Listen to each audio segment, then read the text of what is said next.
Good morning and good afternoon. My name is Nu Gao, and I'm a senior fellow with the Public Policy Institute of California. Thank you all for tuning in today to the second day of our virtual conference, Bridging California's Digital Divide. In today's session, we'll be looking at local innovations, specifically how are communities across the state working to advance digital equity and access. Couple of housekeeping items before we get started. As a reminder, PPIC is a public charity and does not take or support positions on any ballot measure or legislation, nor does it support, endorse, or oppose any political parties or candidates for office. At the end of today's program, we've set aside some time to answer questions from the audience. So if you have a question for our panelists, please send it along with your name and organization to the email address that is showing on the screen. The email address is ppiceventquestions@gmail.com. We will do our best to answer as many questions as we can. Now, I'd like to welcome my colleague, Joseph Hayes, a senior research associate at PPIC, who will moderate today's panel discussion. Joe, the floor is yours. Thank you, Nu. Let me get right to the introductions. I would encourage everyone to read our panelists' full biographies on the conference page available at ppic.org. Because they've each worked in an impressive variety of capacities, and they each bring an amazing range of experience to this particular topic and to our discussion today. For now, I'll just briefly introduce each of them so that we can get right to the conversation. First, Peggy Dolgenos is co-founder and co-CEO of Cruzio Internet that serves Santa Cruz County, and that is one of the first internet providers in the country. Most recently, she's been involved in Cruzio's Equal Access project, which works with schools, community leaders, and philanthropists to build broadband infrastructure in some of the most difficult to reach areas and to bring internet access to low-income students, seniors, and families. Barbara Hayes is Chief Economic Development Officer of the Rural County Representatives of California, RCRC. And in this role, she oversees implementation of the organization's economic development activities. That is, in addition to assisting and supporting local economic development professionals, RCRC's economic development efforts are focused on three key areas, that is forest resiliency, rural broadband, and infrastructure development. Selwyn Hollins is director of the Internal Services Department for the County of Los Angeles. Within that department, he served in a variety of increasingly senior positions, and prior to working for the county, held progressively responsible positions within the city of Los Angeles, including with the Department of Transportation, the Office of Finance, the Department of Water and Power, Personnel Department, Los Angeles World Airports. So, as I said, admirable variety of experience among each of our panelists. I'd like to start with the local context, and Barbara Hayes, I'd like to start with you. I should mention in each of these questions I'm going to ask, I will address it to a certain panelist just to get things started, but everybody should feel free to weigh in. But starting with you, Barbara, in your community, what are the characteristics of households or communities that don't have access to broadband, and what are the unique challenges needed to be overcome that will result in service to those households or communities? Yeah, thank you, Joe, and thanks everyone for including us today. So I represent 40 of the state of California's 58 counties. It is an area larger than 26 states. It is that by its very name, you can surmise is among the most rural parts of California. So therein lies some of our problems right there, is that it is the most far-flung remote areas of the state that are included in our membership. So not only are some of the impediments to broadband delivery, or challenges, shall we say, the remoteness, the geology, the geography, the less dense nature of the communities that we represent have not presented themselves well for the typical private sector telecommunications business model. And as such, at any given point across our 40 member counties, largely you could say that just under 50% of the addresses across that area are unserved, are considered unserved by FCC and CPUC standards. Thanks. I wonder, Peggy, if you could talk about that in your context as well. I understand that the Santa Cruz County has a variety of challenges, somewhat urban, somewhat very rural in some cases. You've got topographical concerns. I wonder what your experience has been. Yes, well, again, thanks so much for having me here. I would just like to mention about how Santa Cruz does have a mixed situation. And I think that actually across the state of California, there are a lot of places that don't get internet or that are difficult to get internet to, that are rural and they're mixed in with urban areas. And then there are places that because of low income are also difficult. So we're facing a lot of challenges. And I think just to go back into the background a little bit, you know, why does the situation exist the way it does? I think a lot of people assume just because the internet seems like a public utility, telecommunications seems like a public utility, and it used to be a public utility back in the end of the 20th century, that it still is, but it's not. It's now on a for-profit market basis. It's been deregulated. And so what happened in the history since that happened in the 1990s is that everyone used to have by fiat telecommunications to their home or their building, which was basically the phone service, the copper infrastructure. But after deregulation, people still had that, but other people started to get better and better and better facilities, better infrastructure, where the copper is less and less adequate. So that's what we're looking at now, is that investment has gone into the more high income, denser business areas, whereas the rural areas and low income areas used to have regulated service. Now that service is falling away. So we're looking at a disparity that is growing, unfortunately. It's not good. The pandemic pointed out that it was not good, and it's getting worse. And that's what the government is trying to address with the infrastructure grant programs. Thank you, Peggy. Selwyn Hollins, I'd be interested to hear your perspective on this as well. Certainly LA County, as vast as it is, also experiences a pretty good range of challenges, geographic, population-wise and otherwise. No, and thank you, Joe. And I'm really looking forward to this conversation today. In Los Angeles County, you know, we're a pretty large county, largely considered an urban county, but we do have rural areas throughout. But in Los Angeles County, it's estimated that over 400,000 households don't have internet access. Of that, we have about 265,000 households that don't have a home computer. The biggest issue for us is there is infrastructure, but the affordability is the challenge. So the largest proportion of households that don't have the internet are in historically underserved communities.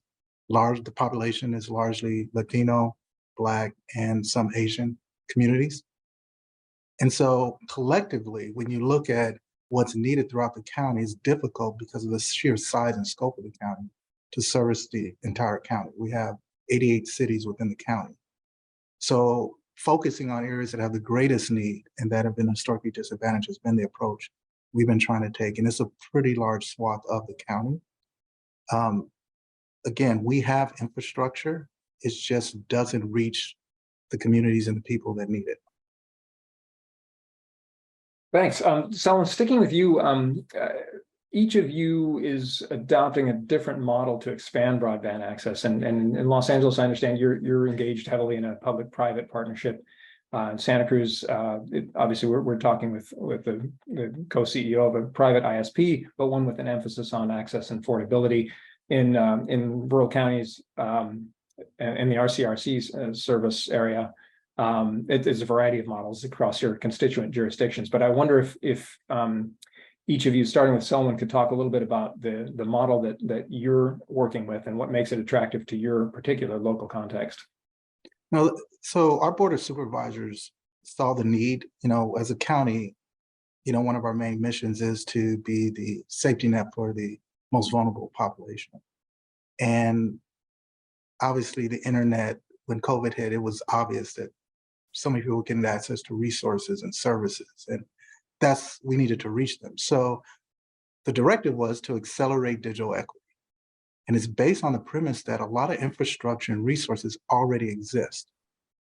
How do we maximize what already exists through partnerships and coordinating with community-based organizations, academic institutions, healthcare institutions, businesses, to deliver something to the people more immediately? So it's a multi-phased approach, but one of the more immediate actions is the public-private partnerships. So what we've done is we have identified, we have a pre-qualification process in order to identify companies, private companies, that could come in and help us with deploying internet relatively quickly to the historically underserved communities. It involves a real complex screening process, and only those companies will be able to bid on the proposals. Now, we have 4 that are out there. The more immediate one is South Los Angeles and East Los Angeles Boyle Heights. And just to give you a sense of the magnitude of these projects. And I should also mention the county, and in our partnerships with local cities we partner together with them as well, we're putting forth our assets, our combined assets, our above ground assets, our networks, our power poles, our radio towers, our buildings and facilities to contribute that to help drive down costs. The public-private partnerships have very stringent requirements. The amount of speed, it has to be 100 symmetrical. The pricing has to be fixed for minimum 5 years. There has to be multilingual community support and services. So there's a lot of other features in it. But to give you the size and scope, one of the areas that we're going before the board in August for approval to award is East LA Boyle Heights. That's 25 square miles. It covers about 90,000 households, 20,000 of which don't currently have the internet. And the average median household income is $46,000 a year. The second area is larger, that's South LA. That is 43 square miles, 190,000 households will be covered. And among those households, 44,000 don't have the internet. The average median household income is $41,000 a year. Now we have 2 other projects that are out. One is in San Fernando Valley. That one is maybe 2 months behind the East LA and South LA. To give you the size and scope, we're talking 59 square miles, 186,000 households, 58,000 that don't have the internet, and the average median household income is $55,000 a year. And then the 4th project we have is Southeast Los Angeles. There we partner with 5 of the cities in Southeast Los Angeles. It's roughly 18 square miles, 60,000 households, 23,000 without internet, and the average median household income is $49,000 a year. So these projects, and we're going to do one in the North County area. We're still working with the groups out there. But when we talk projects, we're talking pretty sizable public-private partnerships in order to deliver services as quickly as possible. Yeah, it's admirable that you're working with such a diverse set of regions within the county. Peggy, I wonder if you could tell us a little bit about the model that you've been working with, which it's obviously a much more self-contained operation, just working with Cruzio, but it sounds like there is a lot of outreach and extension into the communities that you're serving as well. Yeah, I'm really happy to hear, Selwyn, that you talking about the fact that the facilities, the government-owned facilities, are being utilized to help spread the internet, because that's one of the big issues that we have is, there's a lot of building required. There's a lot of construction, a lot of building to get these networks out where they're needed. And of course, we all know in the state of California, particularly, but all over the country, that construction is very, very expensive these days. Things have changed since the 1950s. And so we have this situation where there are people in need, hundreds of thousands in LA County. We've got tens of thousands in Santa Cruz County. And not only that, but everyone wants better internet, like not just the lowest income or the most rural people, but everybody wants to get it as good as the business areas in downtown LA where all the apps are being invented. So everybody wants to participate in this environment, in this economy. And so because it's a free market situation, every company has to build its own facilities. Every company has to build its own infrastructure. So it's kind of like having the highway system owned by a single trucking company. And every time someone else wants to run a truck, they have to build their own highway right next to the other one. So we're all building infrastructure. Everybody's concentrating it on the most prosperous areas where they can make money, the low-hanging fruit. Other areas are being left out. And so, Selwyn, what you were talking about is how the government can help and outreach and work with private partners to do this. So we're doing something very similar. We work with our county. We're a small local ISP or relatively small local ISP, but we're builders. We do construction. And we found that in the past, a lot of the money that comes down from the government in the form of grants or, concessions and stuff, it just goes into someone's pocket and nothing gets built. And that's what we're really concerned about right now. There's a lot of help. There's a lot of money coming down from both the federal government and the state of California. And what we want to do is to make sure that it results in new infrastructure, not just helping people pay for existing infrastructure, because we're not reaching people with fiber and high-speed fixed wireless, which is what they need in all over the state. Thanks, Barbara. I wonder if you could enlighten us as to the dealings of the RCRC with. Yeah, well, I have to say Selwyn and Peggy teed me up beautifully, and that was completely unrehearsed. So thank you both. With the passage of SB 156 in July of 2021, which was a landmark piece of legislation that passed both houses of the state legislature unanimously and was signed by Governor Newsom, it not only allocated $6 billion into broadband investment across California, but there's for the very first time ever on the non-monetary hooray front, in statute, it allowed for local governments to own, operate, and maintain broadband infrastructure. So to Peggy's point, the former model up before July of 2021, all these private ISPs would build their own infrastructure and everybody would have their own network and compete for their own or compete for customers. So what we are doing is, with the passage of SB 156 and the first time ever in statute allowing counties to own, operate, and maintain, and I say that because we are an organization that represents and is governed by the elected representatives of each of our 40 member counties. Our board took the distinct action of establishing a joint powers authority called Golden State Connect Authority. It is also governed by elected representatives, one supervisor from each of the 40 member counties that have joined the JPA. So our RCRC membership mirrors that of our Golden State Connect Authority membership.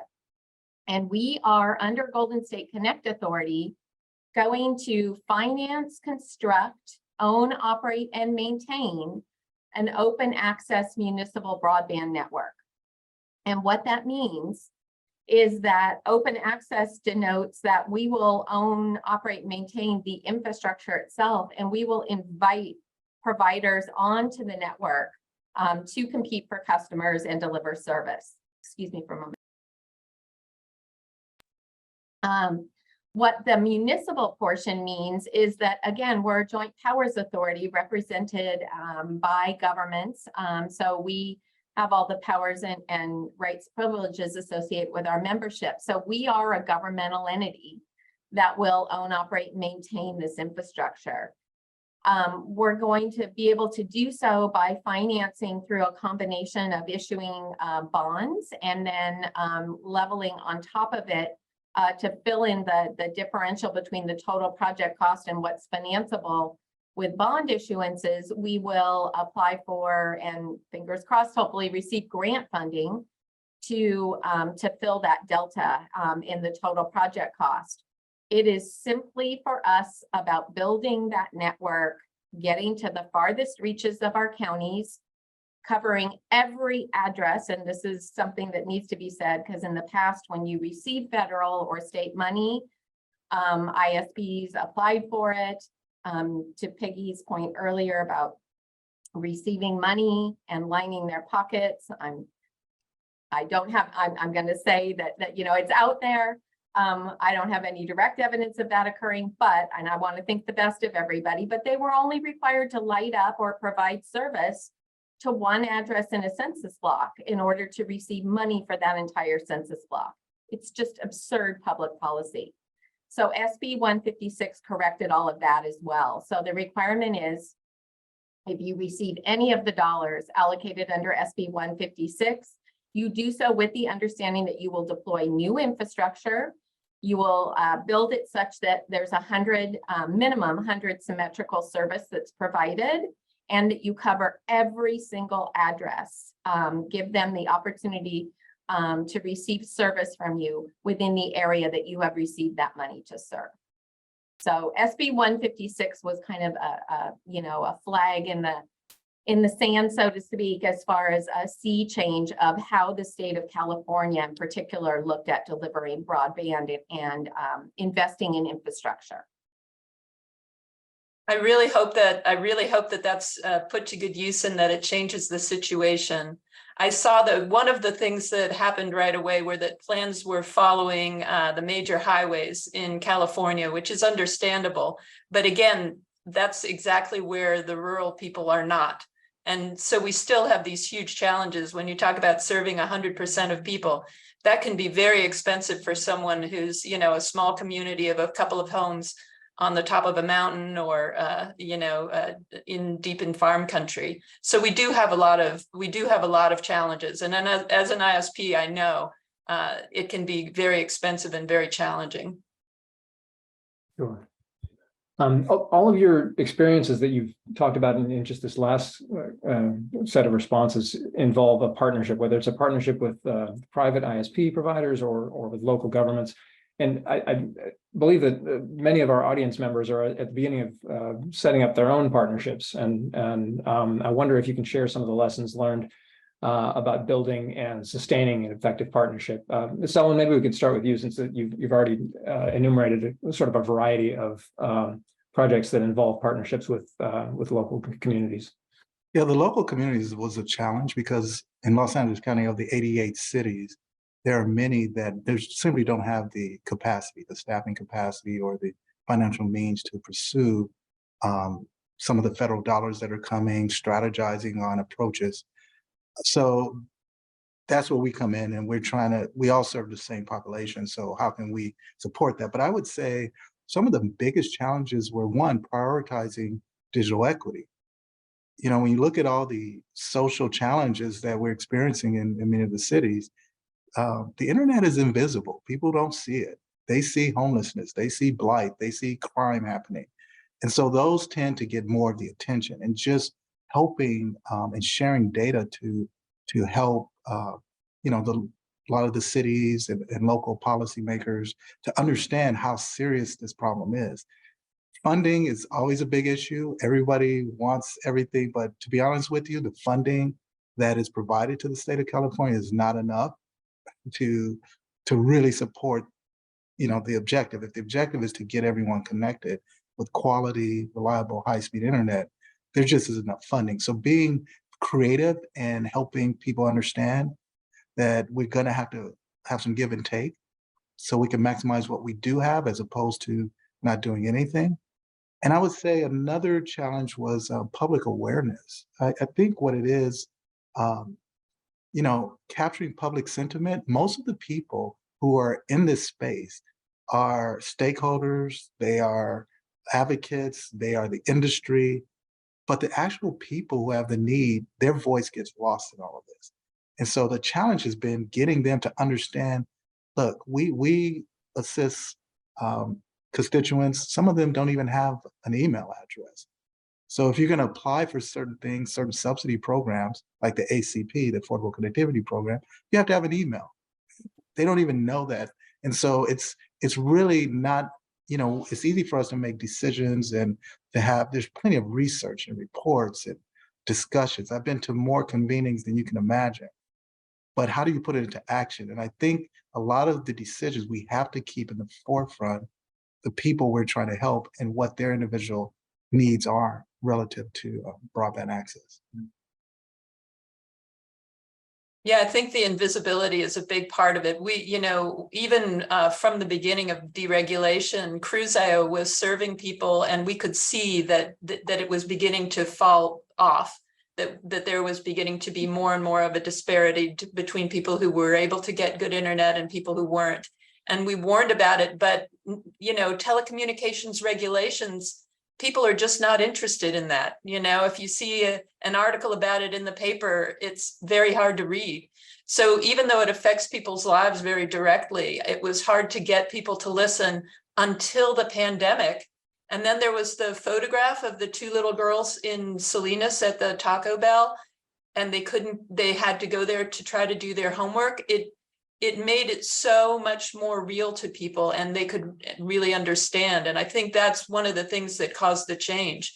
But it's true, it's something that tends to recede into the background. And I hope we don't lose the momentum that we've gotten. Well, certainly. I mean, if you look at all of us, can you remember the last time you didn't use the internet? Like, can you really remember we use it so much, but to think like in LA County where the sheer number of households, those are families, those are 3.7 or more people in a household don't have it day after day. We talk with the healthcare industries. And I think that was another challenge I should mention is some of the groups who were put into this situation, like the healthcare industry, some of the schools and all, everyone knew that there was a problem, but it wasn't until COVID hit and people really needed access and, the ability to pivot to invest in that, it's a complete shift. And so when all of the policies and funding starts happening, it's very difficult for a lot of these industries who support the people through broadband access for them to prepare and figure out what to do. So that just assembling everyone, because the funding is for a limited time period. It's not, it will sunset, and even to apply for it, you have to be quick and agile and it's competitive. And when you think about all that, and you think of all the groups that need this, it's very daunting for the state in particular. Yeah, thanks for bringing that up, Selwyn. I do want to talk about public funding, and I appreciate your mentioning that while it's helpful, there are some drawbacks. And Barbara, maybe we could start with you. In yesterday's session, we talked about public funding that's available to support local innovative approaches like yours. But this is clearly central to your experience as well. What are the challenges and the opportunities presented by receiving public funding, particularly from state and federal sources? And just to give an example, one well-known challenge is that, as someone mentioned, a lot of these dollars have an expiration date. So, one challenge would be trying to figure out how to sustain these innovative approaches. But I welcome you to talk about other challenges and opportunities that receiving public funding presents. Well, I mean, understandably, when you do receive public funding, there are strings that go with it, and as well there should be. It's a gift of public funds, so the expectation is that there be performance. So that, with any grant program that I've come across in my career in economic development, broadband is no different. So there are expectations as far as outcomes, metrics that when you take those dollars, as I mentioned just a few minutes ago, you commit to providing or building a system that will deliver a minimum 100 symmetrical service. And I'm speaking now about the CPUC federal fund account / last mile money. And this was money that was allocated to the CPUC for investment in broadband infrastructure under SB 156. And it's not an insignificant amount. It's $2 billion. To Selwyn's point, it is not enough to get the whole job done, but it's a really good start. Or I should say, next layer in the investment. You know, some of the impediments go to, and it was mentioned earlier, the timing. They're very strict timing outcomes associated with the FFA last mile account, largely because it's based on, or it was at its inception funded largely with rescue plan dollars, American Rescue Plan Act dollars that came with, from the federal government, a deadline by which those dollars have to be invested. It will be challenging, absolutely, but it's something that if you apply, and I'm speaking now about the broadband infrastructure investment side of those dollars, not the ACP or any of the other programs, the Affordable Connectivity Program. But for pure investment, it will be challenging, but if you're going to accept public dollars and the strings that come with them, then you have a duty to perform, in my mind.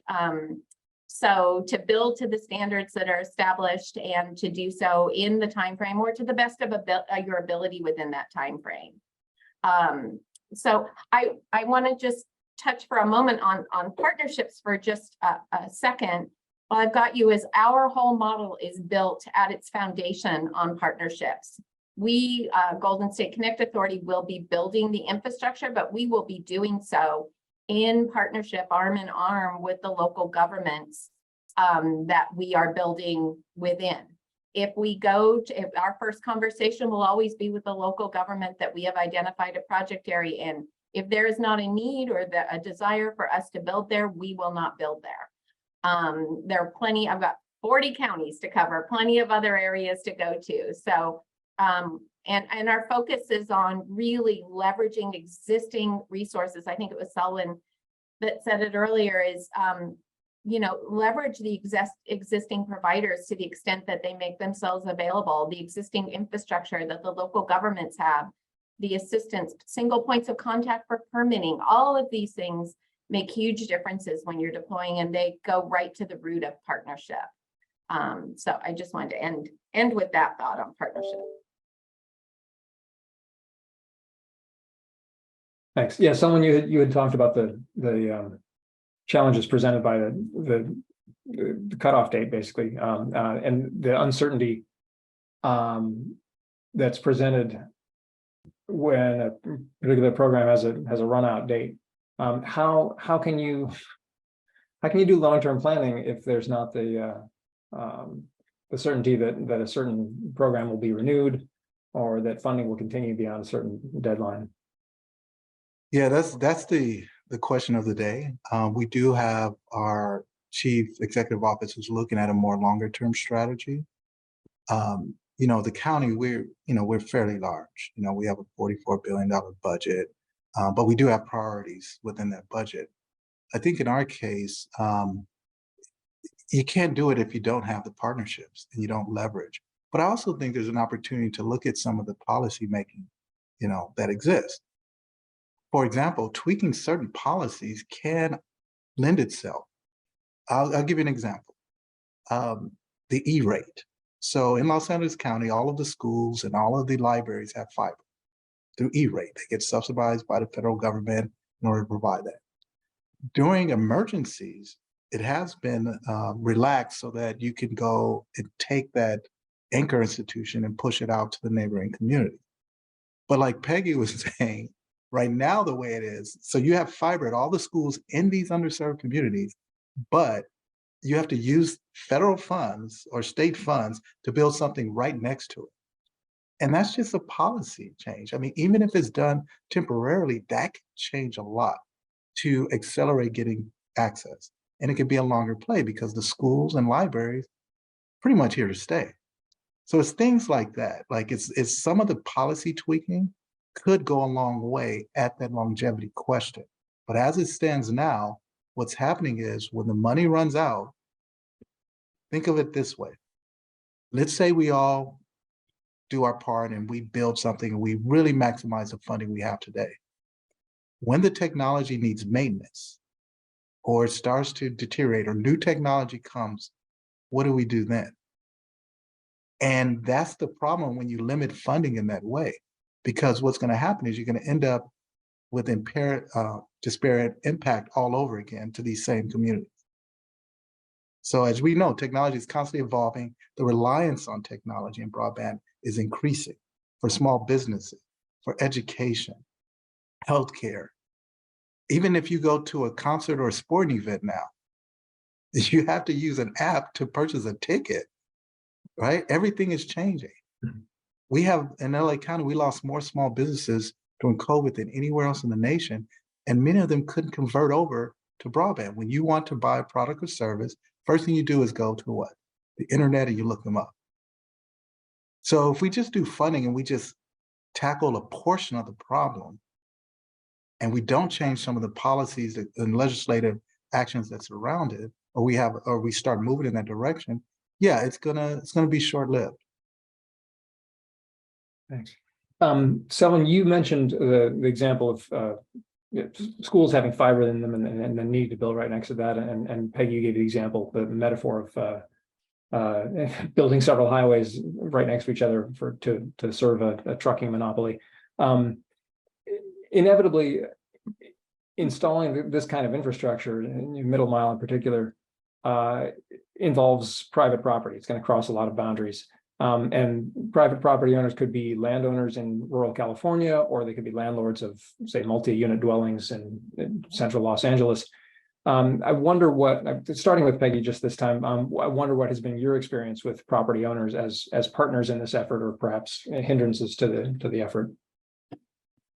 Yeah, actually, that's a huge problem and not talked about very much, that with the real estate ownership and the market the way it is, a lot of owners, especially of places like mobile home parks or MDUs, multiple dwelling units, apartment houses, they're hedge funds, they're out of state.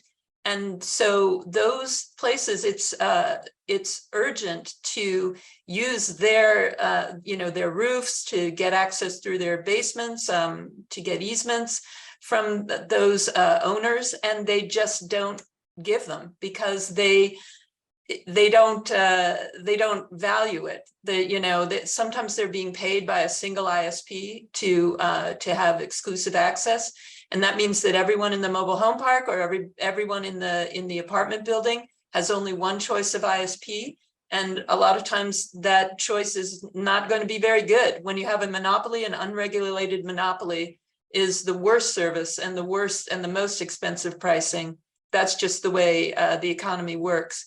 So I think, when Selwyn was talking about policy changes, that is another thing that, if a building has, especially if it has inadequate internet facilities, the landlord should be required to allow the tenants to purchase, another type of internet from another provider. Competition is very important. But I want to go back also to the Affordable Connectivity Program, and that gives people $30 a month if you qualify, if you're low income and you qualify. And the fact that hasn't been taken up as much as was expected and as much as people feel it should be. And that's another one where the termination of the program kind of looms, because for an ISP, we can't plan, we can't budget our expansion of our network into an area based on subsidies, $30 a month subsidies that are going to end in a year, or 6 months or something like that. We have to look at long-term sustainability. Selwyn mentioned maintenance is important also. Upgrades will be necessary in the future. We can't take really short-term money and then expect that to last a long time. So the timeframes are really important, and the policy, the policy shifts can be really important too. And I do definitely look forward to the RCRC. I hope that we can participate, because I think having a lot of competing companies on publicly owned infrastructure is a great model. Everyone contributing different innovations and creativity happening in what we provide. Thanks. Barbara, do you have some perspective on the role of private property owners?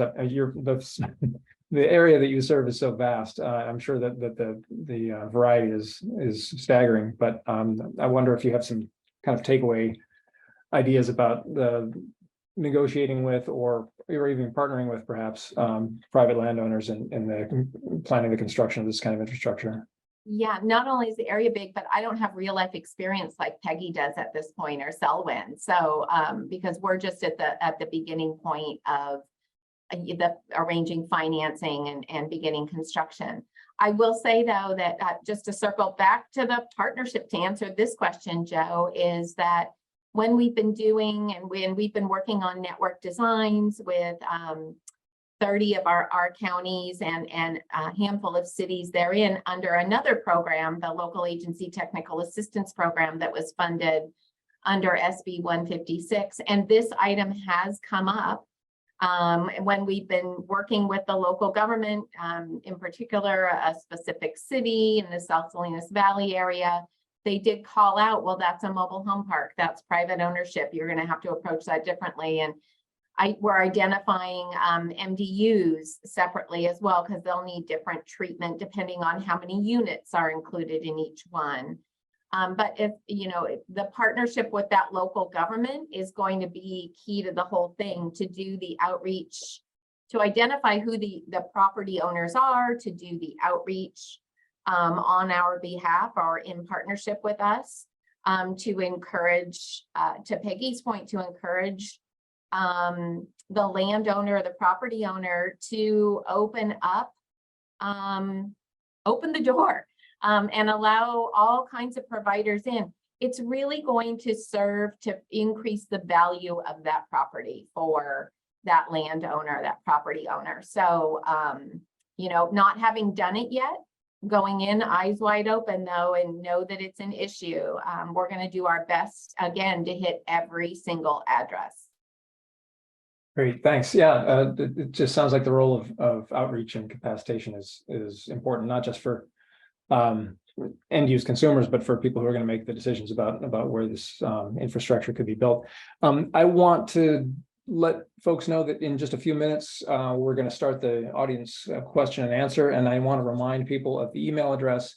If you have questions for our panelists, please send those to the email address on your screen. It's ppiceventquestions@gmail.com. I think we've got time for maybe one or two more before that starts. And I wanted to ask a little bit about, we talked a little about the ACP, and maybe there's not too much more to say about it, but in the same vein of just getting the word out there and letting people know what the options are. I wonder how you're, if any of you are promoting the ACP program in your community, what seems to be working and what you would chalk up the low take-up rate to. So I can start it off. I think there's a couple of arguments to continue the ACP. And when we're talking about building the infrastructure and these projects that need to get underway, the ACP at its current spend rate is probably going to run out by this time next year. Okay. And a lot of the infrastructure improvements will not be done. So people still need access. In Los Angeles County, it's estimated that we have 1.6 million households that qualify for the ACP. We have currently about 723,000 that are enrolled. So we still got a long way to go.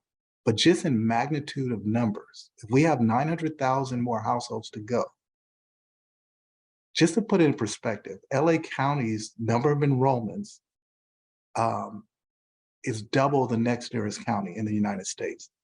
We have more enrollments than 43 states, but it's still not enough. So we have a promotional campaign. We're constantly promoting the ACP. We work with our community-based organizations and partners. We use our resources through county departments that provide services to the constituent population. But also we recently, we were fortunate to receive a federal grant to help with promoting the ACP. We have technology interns at 32 libraries right now. And when people walk in, we're telling them about the ACP, in addition to helping them with digital literacy and other things. But you need that in-person connection too, because with it, when ACP came out, there was no marketing dollars for this. So the county knew it was important. So we looked in our coffers and we invested $3 million just to get it started. But to get that reach for something that people have no idea what it is, they're a little apprehensive, it's cumbersome to apply, you have to have that in-person interaction at some point. If you call, we used to get, people would tell us they'd call it, they would register for the ACP. It's a two-parter. Register with the ACP, then you have to go get the service from an ISP. And in some places, there's only one ISP in the community. And depending who answers that phone on the other line, it can be experience. We've had people call us, they're getting upsold. They thought it was going to be $30, they wouldn't have to pay anything. That is not the case. And so, you know, if we don't have something though, and we can't help educate people, I can see the digital divide expanding once again really quickly with this sunsets. Thanks for that. And since it's 11:45, I want to move into the audience Q&A. And actually, the first one kind of gets into that, facilitating increased awareness of what the resources actually are. So the first audience question comes from Carlos Aguilar, who's the Director of Organizing at the Coalition for Economic Survival. And Carlos asks, what are some of the ways that we could increase the involvement of community-based organizations to facilitate increased awareness of available resources and better educate the residents of their own local areas on new technologies? That's the $1 million question, right, Barbara? Well, I would just say from where I sit, and bear in mind, I cover 40 counties, so I'm not going to get hyper local here in my response, but my touch points, the people that I'm working with and for are the local governments. So I would say if you can find the right person within your local government area, that would be a good point. And within counties, I can help you with that for our 40 counties. The second thought I have in that regard is the CPUC funds regional consortiums. And those regional consortiums can be found on the CPUC website that's so named.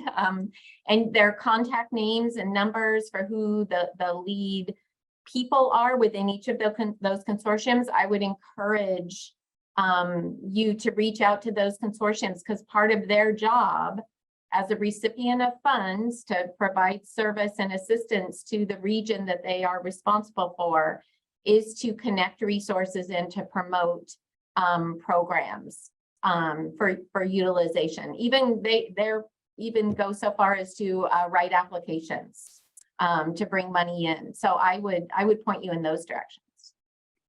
Yeah, and to add on to that, I would say one of the most crucial elements to any of this are the community-based organizations, you know, forming those partnerships. But for community-based organizations, sometimes your local governments will receive grants, and as part of that grant requirement, it is to work with, you know, community-based organizations. So depending on where you're located, finding out from that local jurisdiction if they have any grants in this space, and if you can be a partner to that.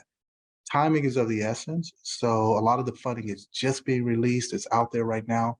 But I also think you can also go to sites like Barbara referred to. If you go to the CPUC sites or even some of the federal sites, you can approach your local jurisdiction and say, hey, here's a grant opportunity. Can we pursue it? Because sometimes they may be blind. There's a lot of blind spots. There's so many funding and different things going on that sometimes the staff, depending on the size and capacity of that jurisdiction, they may miss it. And so you can be proactive in that way. I will tell you, there are certain grants in the state of California that are under applied for. You know, and so it is something, there's a lot there. And I know it takes money to help the community-based organizations. And so it's important to have that funding so you can do it the right way and not let down the community. I just want to add too that it's good to reach out to your elected representatives, whether it's local, you know, state, your county. because as the money comes in, as grants come in, those folks have a lot of sway about where the money will go. And, you know, your congressional representative, your county supervisors, they can all write letters and let people know if their constituents are telling them that this part of the county or this part of your area, this neighborhood has really bad internet. If they're aware of that and they hear from you, it can be a very powerful thing for them to know that. Yeah, I really appreciate you mentioning the regional consortia, Barbara, that in the work that we've done, which is basically interviewing people who are engaged in these efforts throughout the state, the regional consortia have been among the most knowledgeable and helpful organizations, and obviously the people who are working at those organizations. So yeah, I would also encourage anybody in the audience who's trying to mount these efforts on their own to really look into what the regional consortia can do for you. We have another question coming in from the audience. This is from Camille in San Diego. And again, any of the panelists can jump in on this. It seems like anchor institutions like schools, hospitals, and libraries could provide training opportunities and educational resources to improve digital literacy skills. And yeah, digital literacy isn't something we've talked a lot about in this session today, at least in terms of the end user. And I wonder if you see any innovative models in your own counties to advance digital literacy. Yeah, I could start. There's a few things I know we're working on.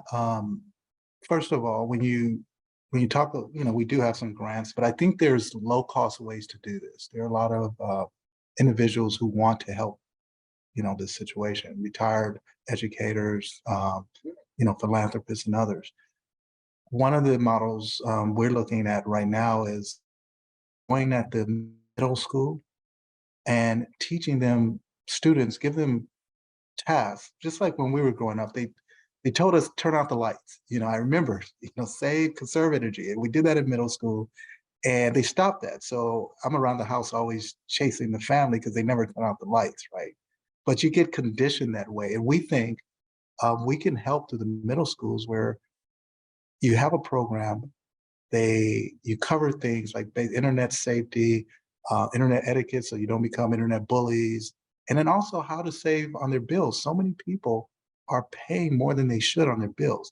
So you give that exercise to the kids, they come back, and then the schools that get the most people to sign in, we would have a separate digital literacy training for the adults.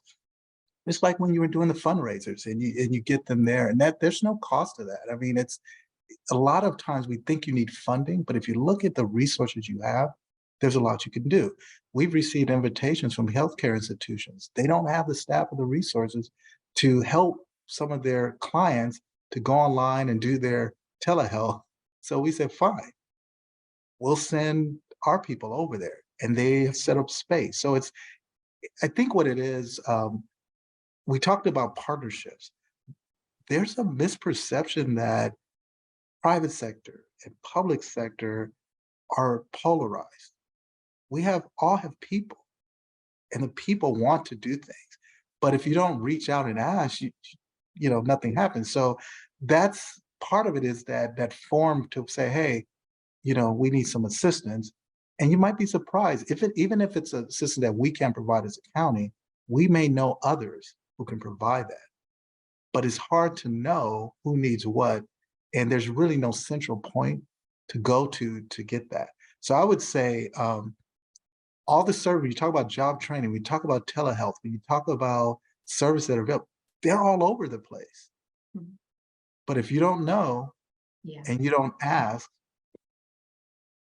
you'll never know. So there are resources I can say here in LA County. I would say I've heard a lot of innovative things in Northern County. And I would also say there are a lot of community-based organizations that are doing some really creative work out there in this space. And so I think it's that partnership, finding out who has what and how do you leverage. What we've done, though, is in working with different groups, we created these MOUs. They're real simple agreements, just saying, hey, we're going to work together. We're going to share data, and it breaks away that divide that's between a lot of our agencies. Thanks for that. This is sounds like kind of a follow-up question to that. Nadia in Sacramento is asking about what kinds of digital literacy skills are needed most by people to enable them to participate in, as you brought up, Selwyn, educational, telehealth, job training, and other opportunities that internet access offers. So I'll start it and then I'll let my colleagues go. But what we're finding, because we're dealing directly with the people who need the help, a lot of the technology is very intuitive. So the concept that it has to be this formal classroom setting is outdated. But if you look at how some of the funding is aligned, it's based off of that model. When we go, I can tell you, we have interns at our libraries. I mentioned we're at 32 libraries, we're going to 40 within the month. And these libraries are located in underserved communities. There are people coming in to the library literally to access their telehealth, and they have a Post-it note on their device, on their phone with their password, right? We have people that come in and they don't know how to, they come to the library for a service, they need to print a document. So some of it's that basic. But the other type of digital literacy is more and more people are getting it, so many people are into social media. And I can tell you the amount of vulnerabilities there are huge. People don't know how to put on safety, protections on their accounts. It is one of the biggest sources in our county, for criminal activity is through social media. We have human trafficking, we have drugs, we have a lot of other issues. And so people who are experiencing this for the first time need to understand how to protect themselves as well, because if you're already very limited in your resources, something like that can really take you further down. I would also say this too, what's surprising, as everyone knows, Los Angeles County has a pretty high number of individuals who are unhoused. And you'd be amazed at how many of them are using devices. But who's stopping to show them what they need? And so we have to go to the non-traditional ways and find out for different groups of people, what are their particular needs? So you say, well, what would an unhoused person need a device, internet for? You'd be amazed. Some for resources, some for keeping in touch with family, some trying to apply for a job. So there's a lot of different things that, for different people. So I'll leave it at there. All right. We are getting very close to the end. We got about 3 minutes left. I wonder if we could end the panel with about a minute call for action from each of you. What would you like the audience to know, or what would you like them to actually do in order to further the efforts that you're engaged in and to work towards a future where we can realize digital equity in California? I know for my part, to further digital equity, I think it's important to, as I mentioned before, to use the funds that are coming down in a way that actually builds sustainable networks that reach people. I think it's really important to listen to the communities. I think that there are, when Barbara mentioned 100 down, 100 up, there was a question here about future-proofing the network. And until very recently, recipients of grants were only required to do 6 megabits per second down, 1 up, which is ridiculous. So one of the things to do is to make sure that we are building something that's not just for today, but for tomorrow. And finally, I think I mentioned competition, but also redundancy in the network. We need to use all the different methods of reaching people with internet, not just fiber, fixed wireless. We need to reach them in networks that go different ways, because if one thing is cut off in a mudslide, in a fire, I'm sure Barbara has dealt with, and Selwyn too, a lot of these issues happen. If you only have one route to get to as a community and it's cut off, they're left without internet. And as we know, internet is a lifeline service. So I think it's really important to make sure that we have multimodal technology that reaches people and multi-route technology that reaches people. I would say, I'll jump in, Selwyn, and then you can close us. I would say if you're a resident if you're here in this webinar as an individual living in a house or operating a business on Main Street, make sure that your voice is heard by your local government, by your Chamber of Commerce who can convey that message, or by your economic development organization. Make sure that your needs are heard.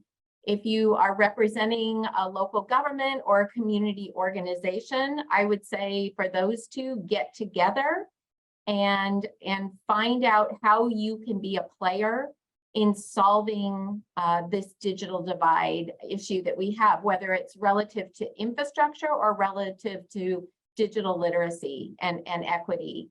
But just, I would say, get involved. We have a moment in time right now where there's a lot of attention being paid to broadband, and a lot of investment available, not only in this moment, but for the next year or two. So get involved. Now is the time. Don't let this moment go by. And I support and agree with everything they have said. And I would just add, collaborations are key. And also paying attention, understanding the policies, because the policies are what's going to drive this going forward. Thank you. Thank you. I really appreciate you bringing it back to policy. All right. We've reached the end of our program. It's noon, a little bit past even. I'd really like to thank Neil Gao, and I'd like to thank our panelists, all of them, for joining us today. And thank you to you for attending and joining us online today. If you pre-registered for this event, you'll receive a survey at the conclusion of our conference on Thursday, tomorrow. And we'd really appreciate it if you could take a couple of minutes to respond and let us know how we did. We hope you'll join us for the final session of our conference tomorrow at 11. The topic tomorrow will be ensuring equity. We'll have representatives from healthcare, education, and workforce development sectors tell us about the role in that digital equity can play in improving outcomes for all of those contexts. Thanks again. Please be safe and have a good afternoon.